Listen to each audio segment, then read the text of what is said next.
we'll be doing the assignment 231-2, and that's that V-slide project.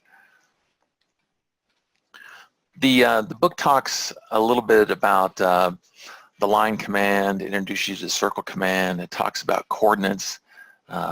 It talks about the grid and snap and something called object snap, which we'll get into here in just a second. But it'd probably be a good idea to familiarize yourself with chapters 1 and 2 so you can get a good handle on that. I'm going to assume that people know what the Cartesian coordinate system is. That's the X and Y and the Z.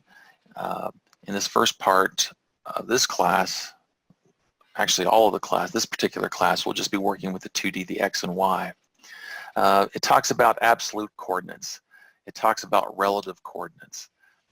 It talks about the polar coordinates, where you can draw a line or objects from a point at a known distance at a certain angle for polar. And for the relative command, you can use the @ symbol X, Y format to draw your lines that way.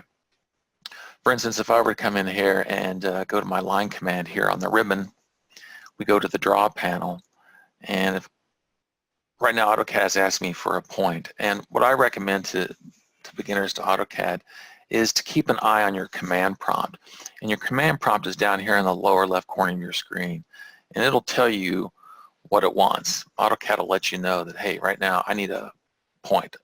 So if I pick a point right here and say I want to go over 20 units to the right, I can type in that @ symbol, 20 in the X, comma, 0 in the Y, and it will put in a horizontal line for me right there. Now another quick way to do that is the book talks about direct distance entry. So if I go into the line command again, and another quick little hint, if you go back, if you want to get back into the line command, one fast way to do it, if it was the previous command, just hit enter and it takes you back into that command. I can click a point any place on my screen there, and now AutoCAD, as you look at the command prompt, it's asking for that next point. So right now I've got something that's called ortho on, which allows me to only draw to the left or to the right or to the up and down. And you can toggle that on and off over here on the status bar with this little symbol right there. It's called ortho mode. You can also use your F8 key. Once I take that off, now I can draw and pick a line, pick an endpoint any place I want. But if I turn my ortho back on and I drag my cursor to the right, you can see that I've got what's called direct distance entry on. So I can go ahead and type in 20. And I've got my line. It's still in the line command, so if I drag my cursor up, say if I want to go 20 up, I just drag it up 20, hit enter, drag it to the left 20, and type 20, and hit enter. And then if I want to close that, I can either drag it down, type in 20, or I can do a C to close that line up. So I'm going to, again, assume that you guys have gone over that and you understand what the Cartesian coordinates are, the relative, polar, and the direct distance entry. And I'm also assuming that you've read the manual there, the first and second chapters, and have a decent idea of what this status bar does as far as dynamic input, the snap mode, and the grid. So with that, I think what I want to do is go right into the homework assignment 2-31-2 and see if we can attack that. On the module, there's a video there from the previous professor, and I looked over that video, and she's taking things, using things that they really don't discuss in chapters 1 and 2, and because of that, I thought I want to do my own video. I'm actually doing it right now. We're recording that, and I want to use only the tools that they showed us in chapters 1 and 2, so that's how I'm going to go after that. Now, if you want to look at that video and do it the way she does, you understand it, that's fine too. I will introduce a couple of other little things, an editing command, the mirror command, which we'll talk about here in a second.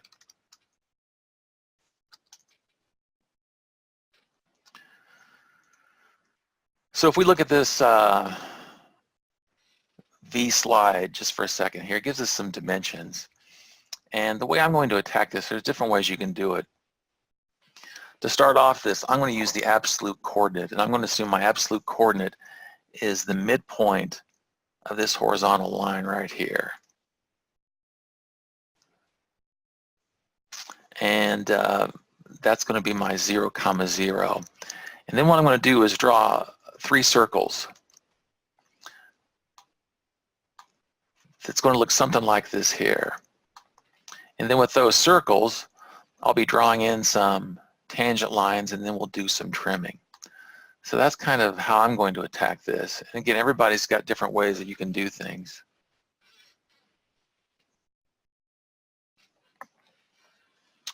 So I'm going to go up to the the Home tab and the Draw panel of the ribbon, and I'm going to select a circle. And it's asking for a point. And what I want to do is draw this circle right here. The circle's been trimmed, so all we see is an arc, but I'm going to put in that circle. And if my 0, 0 is there, I know it's going to be 1.375 in the X and 0.625 up in the Y. So that's the coordinate I'm going to use. So right now in the command prompt, it's asking me to specify a center point for the circle. So I'll type in 1.375, and I'm going to use a comma. And then for my Y, I'm going to type in 0.625. And right now, the command is asking me to include some kind of a radius or a diameter. Right now, the radius is default, and I can see here from our diagram that the radius of this is 0.625 as well. So that's what I've drawn so far. If we go back here and look, we see that there's another circle right here, and we can tell that it's up 2.75 in the Y, but the center point still has an X or a 0, an X of 0. So when it prompts us for the center of that circle, we're going to type in 0, 2.75. So we'll go back in the circle command. The X, it's asking for a center point, so I'll type in 0 for my X, comma, 2.75 for my Y. And we know that that radius is 0.875. So now I've got my second circle. I need another circle, and it looks like this one also has a radius of 0.875, and it is 2.2 over from my origin, and it is 4.7 up in my Y. So my coordinates, my center point is going to be 2.2, 4.7. So we'll go back into our circle command and type in 2.2, 4.7. And our radius is 0.875.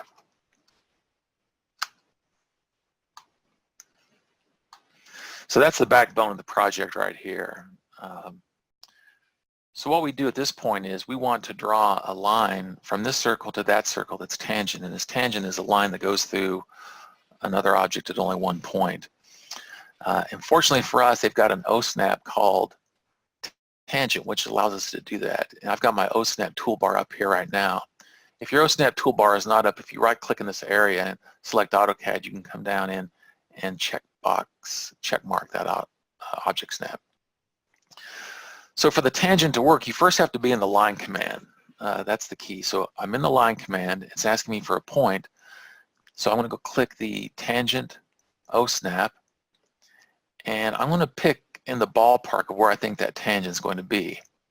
So I've got my first point selected, and as you can see, as I move it around looking for a second point, that tangent changes. It doesn't know, AutoCAD doesn't know where to put it yet. So what I need to do is go back up to my tangent OSNAP,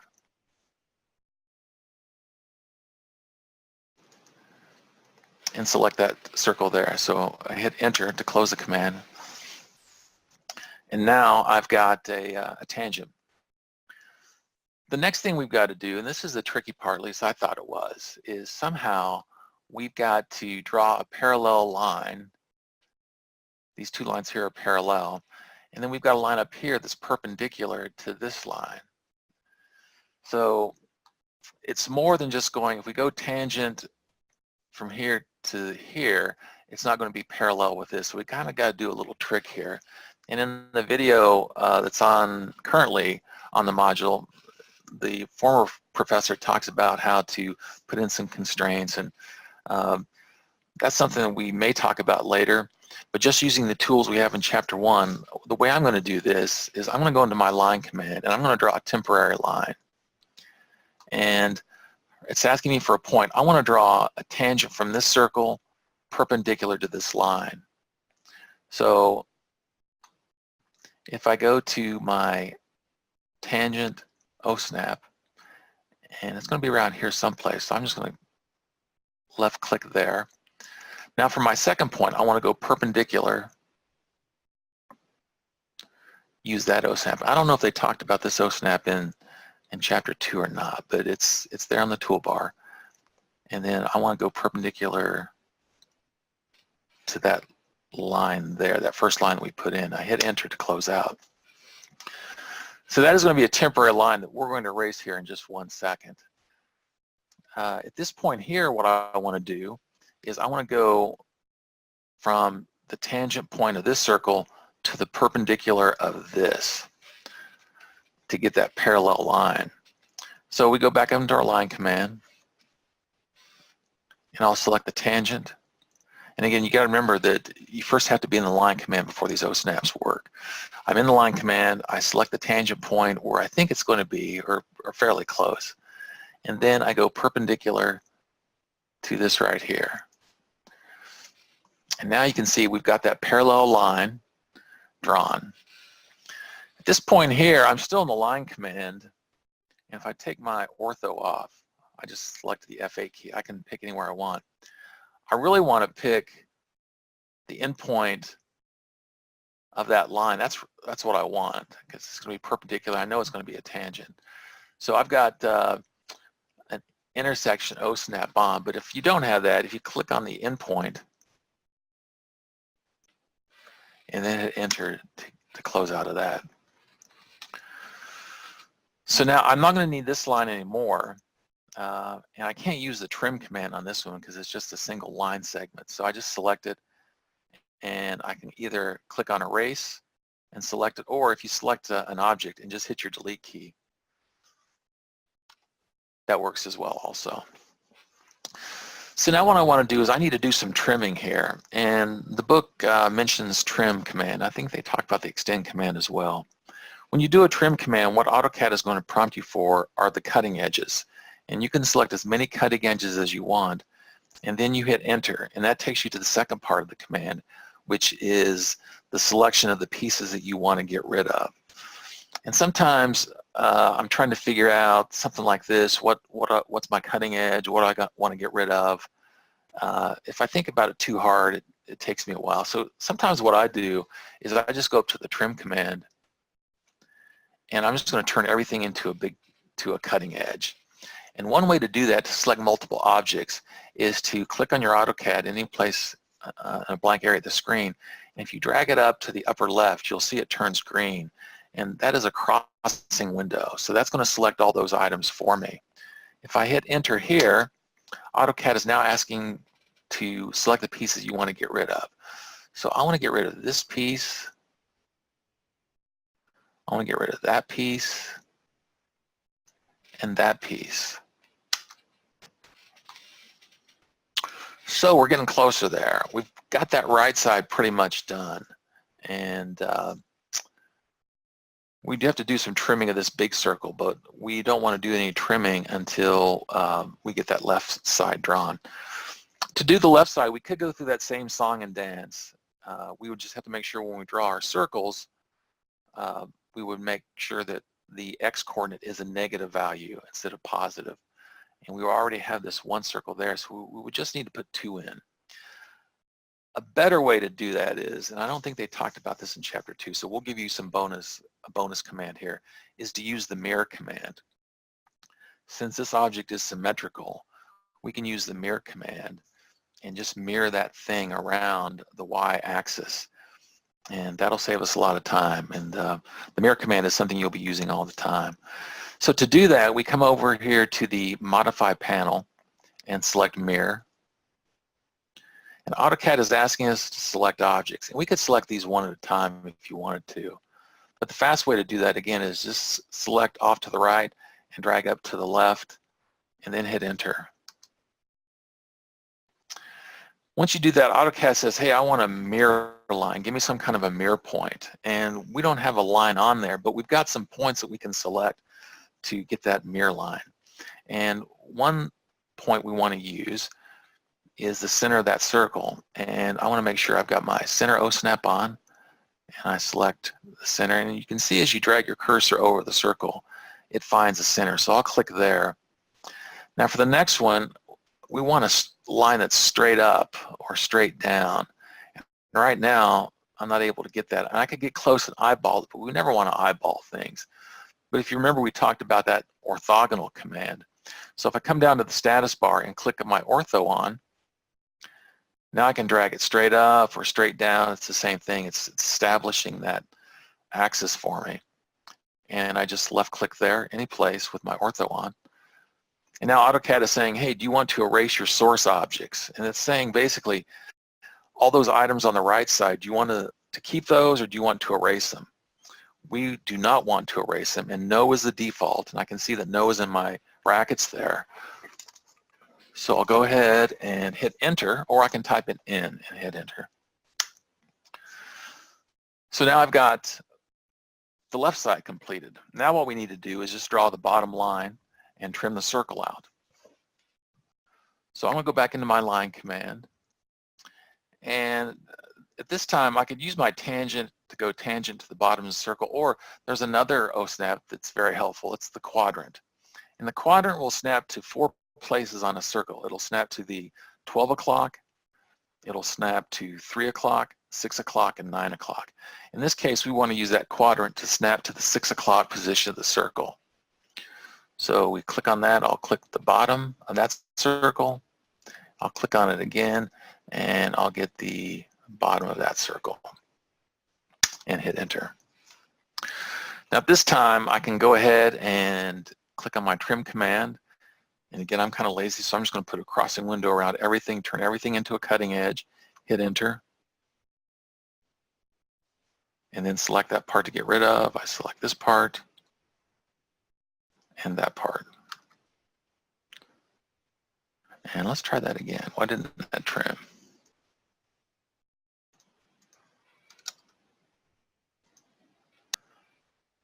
So this assignment, we don't have to do dimensions, so there you go. So what we did there, we used some absolute coordinates. We used the perpendicular OSNAP. We used a lot of tangent OSNAPs. We did some trimming. We did the crossing window to select everything and turn everything into a cutting edge. And we also threw in a bonus command, that mirror command, that drew our left side for us, so we didn't have to do the same thing. And we're able to do that again since it was a symmetrical object. So that is 2-31-2.